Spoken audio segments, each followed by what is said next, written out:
Hey there, Aaron Dunn here, and welcome to this video where we're looking at the CGT relief minute around the proportionate method.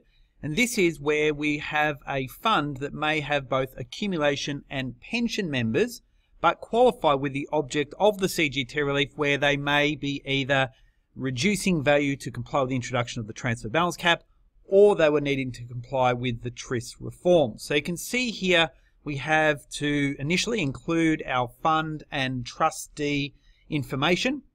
And then as we go through this, we can then incorporate, if we want to, a particular meeting date here. And then we're going to answer a range of questions in respect to the CGT relief that is to be applied. So we can see here the reason that they're eligible. So we need to, of course, ensure that we are meeting the object of the CGT relief provisions, and then working out how the fund is choosing to deal with that net capital gain. And you can use our calculator if you're wanting to work out how you may defer amounts or you may include amounts and work out, in essence, that optimal figure. And we would encourage you to watch our webinar training that we have as well, which would help you to understand some of the strategies and considerations in whether to defer or not. So if we are looking to include it in the 17 return, we would just incorporate that information here.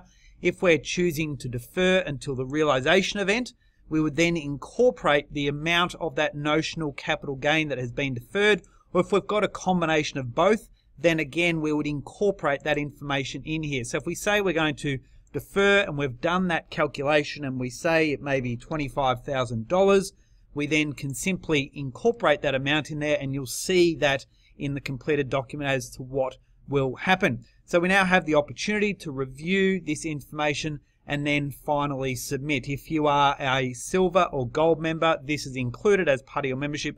Otherwise, you can purchase these documents on a pay-as-you-go basis. So we're going to submit this information. Importantly, if you are using either BGL Simple Fund or Class Super, you can use the integration to drag in the information around the fund and the trustee, just to save you that little bit of extra time as well. So what I'll do is I'll quickly stop the recording here. We'll wait until that video has, that order has been completed, and we'll come back and show you the completed document.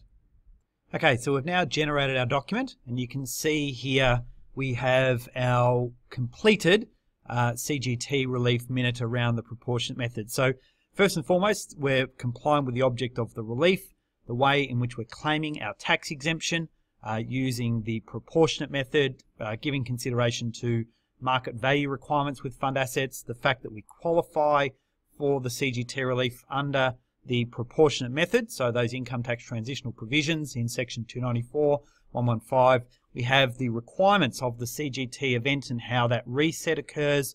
And then we go into our choice for capital gains tax. And on this basis, we're making the decision to defer the notional capital gain and that incorporated amount in there as well. We have our record keeping requirements, and then finally our trustee resolutions in respect to the CGT relief. So that is our completed CGT relief minute around the proportionate method.